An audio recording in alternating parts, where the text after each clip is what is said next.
రాజకీయ డబుల్ ధమాకాకు రంగం సిద్ధమైంది. దశాబ్దాల కళ అయిన చట్టసభల్లో మహిళా రిజర్వేషన్లకు తుది రూపం ఇచ్చేందుకు డీలిమిటేషన్ ద్వారా నియోజకవర్గాలను పెంచేందుకు పునర్విభజించేందుకు కేంద్ర ప్రభుత్వం చేపట్టిన కసరత్తు చారిత్రాత్మక ఘట్టానికి చేరుకుంది. 2029 సార్వత్రిక ఎన్నికల నుంచి మహిళా రిజర్వేషన్లను అమల్లోకి తేవడానికి వీలుగా కేంద్రం తీసుకొస్తున్న 3 బిల్లులు ఉదయం 11 గంటలకు లోక్సభ ప్రవేశం చేయనున్నాయి. ఇందులో లోక్సభ సీట్లను 550 నుంచి గరిష్టంగా 850కి పెంచడంతో పాటు 2011 జనాభా లెక్కల ప్రకారమే దేశంలో డీలిమిటేషన్ ప్రక్రియ చేపట్టే 131వ రాజ్యాంగ సవరణ బిల్లు, లోక్సభ అసెంబ్లీ నియోజకవర్గాల పునర్విభజనకు అవసరమైన డీలిమిటేషన్ కమిషన్ ఏర్పాటుకు సంబంధించిన మరో బిల్లు, కేంద్ర పాలిత ప్రాంతాల్లో నియోజకవర్గాల పునర్విభజనకు అవకాశం కల్పించే ఇంకో బిల్లులు ఉన్నాయి. ఈ మూడింటిపై ఒక్కో సభలో 18 గంటల పాటు చర్చకు అవకాశం కల్పిస్తున్నారు. ఇక ఇందులో ఒకటి రాజ్యాంగ సవరణ బిల్లు, మిగతా 2 చట్టపరమైన బిల్లులు. ఇదే అంశానికి సంబంధించి మరిన్ని అప్డేట్స్ మా ప్రతినిధి సుబ్బారెడ్డి లైవ్ ద్వారా అందిస్తారు. సుబ్బారెడ్డి, ఇక ఇవాళ డీలిమిటేషన్ కి సంబంధించి కూడా ఏదైతే మహిళా రిజర్వేషన్లకు సంబంధించి కూడా ఈ 2 బిల్లులపై ఇవాళ లోక్సభలో ఆమోదం తెలుపనున్నారు. ఇందుకు సంబంధించి అటు కేంద్ర మంత్రి కూడా ఈ బిల్లును ప్రవేశపెట్టబోతున్నట్టుగా తెలుస్తోంది. ఇక ఇప్పటికే ఇటు ఇండియా కూటమికి చెందిన నేతలు ఈ బిల్లుకు సంబంధించి వ్యతిరేకిస్తున్నారు. మరి ఇవాళ లోక్సభలో ప్రవేశపెట్టబోయే ఈ బిల్లులో చర్చ ఏ విధంగా ఉండబోతోంది? ఏదైతే రాజకీయ భారతదేశ చిత్రపటంలో ఒక ముఖ చిత్రం మారేటటువంటి విధంగా ఈరోజు కూటమి ప్రభుత్వం అనేటువంటిది 3 బిల్లులను పార్లమెంటులో ప్రవేశపెట్టేటటువంటి పరిస్థితి ఉంది. ఈ 3 బిల్లులో ప్రధానంగా ఏదైతే ఒకటైతే రాజ్యాంగ సవరణ బిల్లు కావచ్చు, మిగతా 2 కూడా చట్ట సవరణ బిల్లు. ఏదైతే ప్రస్తుతం ఉన్నటువంటి పార్లమెంటు స్థానాలను 543 నుంచి 850 అంటే 50% పెంచేటటువంటి విధంగా 131వ రాజ్యాంగ సవరణ బిల్లుతో పాటు, అలాగే ఏదైతే డీలిమిటేషన్లకు సంబంధించి మహిళా రిజర్వేషన్ బిల్లు 33% సంబంధించినటువంటి మహిళా రిజర్వేషన్ బిల్లుతో పాటు, అలాగే కేంద్రపాలిత ప్రాంతాల్లో ఉన్నటువంటి శాసనసభ స్థానాలను కూడా పెంచేటటువంటి విధంగా అంటే ఈ 3 బిల్లులను కూడా ఈ రోజు జరిగేటటువంటి పార్లమెంటులో కూటమి ప్రభుత్వం ప్రవేశపెట్టేటటువంటి పరిస్థితి ఉంది. అయితే ఈ 3 బిల్లులను ప్రవేశపెట్టేటువంటి నేపథ్యంలో ఇప్పటికే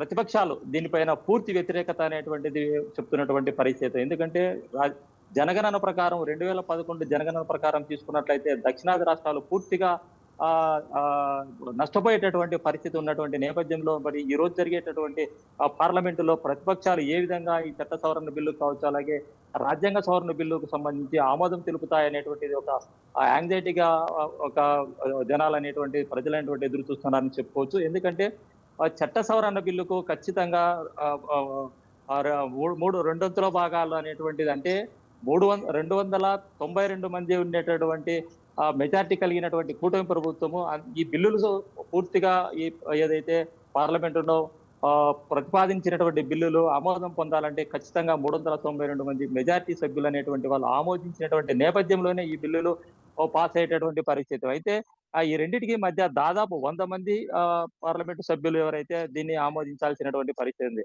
అదనంగా. అయితే ప్రతిపక్షానికి సంబంధించినటువంటి ఈ మిగతా 100 మంది పార్లమెంటు సభ్యులు దీన్ని ఏకీభవిస్తారా, లేకపోతే పార్లమెంటుకు వచ్చిన తర్వాత బిల్లుకు ఆమోదం తెలిపేటటువంటి నేపథ్యంలో బిల్లులో పాల్గొన్నారా, లేకపోతే పార్లమెంటుకు వచ్చిన తర్వాత ఓటింగ్ లో పాల్గొన్నారా అనేటువంటిది కూడా ఒక చర్చనీయాంశంగా ఉందని చెప్పుకోవచ్చు. ఎందుకంటే మెజారిటీ లేనటువంటి ఖచ్చితంగా రాజ్యాంగ సవరణ బిల్లుకు ఖచ్చితంగా మెజారిటీ సభ్యులు ఆమోదించినటువంటి నేపథ్యంలోనే రాజ్యాంగ సవరణ బిల్లు అనేటువంటిది జరగాల్సి ఉంది.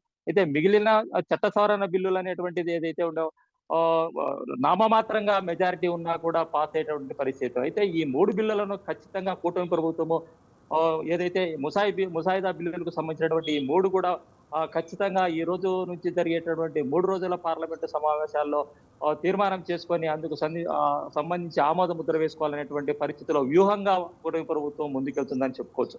అయితే ఇందులో ఏదైతే పార్లమెంటుకు సంబంధించి ప్రతి బిల్లు ఆమోదించాలంటే ఖచ్చితంగా 66 నిబంధన ప్రకారం ఆమోదించాలి. అయితే 66 నిబంధనను కూడా పక్కన పెట్టేసి ఈ 3 బిల్లులను కూడా ఒకేసారి తీర్మానం చేసేటటువంటి విధంగా బీజేపీ ప్రభుత్వం, కూటమి ప్రభుత్వం వ్యూహాత్మకంగా ముందుకు వెళ్తుందని చెప్పుకోవచ్చు. ఎందుకంటే 66 నిబంధనను పక్కన పెట్టి 3 బిల్లులను ఒకే విధంగా తెరపైకి తీసుకొచ్చినట్లయితే అందులో మహిళా బిల్లుతో పాటు డీలిమిటేషన్ కు సంబంధించినటువంటి మిగతా అంటే రాజ్యాంగ సవరణతో పాటు చట్ట సవరణ బిల్లులు కూడా ఉన్నటువంటి నేపథ్యంలో ప్రతిపక్షాలు మహిళా బిల్లును దృష్టిలో పెట్టుకొని ఏకీభవించారనేటువంటి వ్యూహంతో కూటమి ప్రభుత్వం ముందుకెళ్తుందని చెప్పుకోవచ్చు. అయితే దీనికి సంబంధించి ఇప్పటికే కూటమి ప్రభుత్వానికి సంబంధించిన అంటే ఎన్డీఏకి సంబంధించినటువంటి నాయకులకు అందరికీ కూడా సంబంధిత నాయకులు కూడా విప్ కూడా జారీ చేసినటువంటి పరిస్థితి. అయితే ప్రతిపక్షాలు దీనిపైన పూర్తిగా వ్యతిరేకిస్తున్నటువంటి పరిస్థితి. ఎందుకంటే 233 మంది సభ్యులు కలిగినటువంటి ప్రతిపక్ష కూటమి అంతా కూడా ఏకతాటిపై నిలిచి ఖచ్చితంగా మేము రాజ్యాంగ సవరణ బిల్లును అయితే ఏ విధంగానూ యాక్సెప్ట్ చేసేటువంటి పరిస్థితి లేదు. దీనివల్ల మేము పూర్తిగా నష్టపోయేటువంటి పరిస్థితి ఉన్నటువంటి నేపథ్యంలోనే ఈ 2011 జనాభా లెక్కల ప్రకారము జనగణన చేసినట్లయితే పూర్తిగా నష్టపోతామనేటువంటి నేపథ్యంలో వీళ్ళంతా ఏకతాటిపైకి వచ్చి ఈ 3 బిల్లులను వ్యతిరేకించేటటువంటి పరిస్థితి కనిపిస్తుంది. అయితే బీజేపీ చేసేటటువంటి ఈ వ్యూహం ఏదైతే ఉందో 66 నిబంధనను ఖచ్చితంగా బైపాస్ చేసి 66 నిబంధనను పక్కన పెట్టేసి ఈ 3 బిల్లులను తెర మీదకి తీసుకొచ్చినట్లయితే కూటమి ప్రభుత్వం చేసేటువంటి వ్యూహంలో ప్రతిపక్షాలు అనేటువంటివి ఇరుక్కుపోయేటటువంటి పరిస్థితి.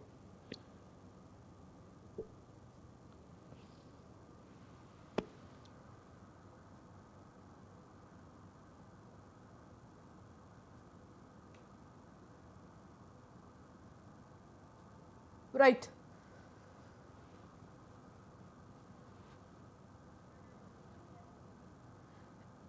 సుబ్బారెడ్డి మీ వాయిస్ రావట్లేదు. Right, thank you Subbareddy.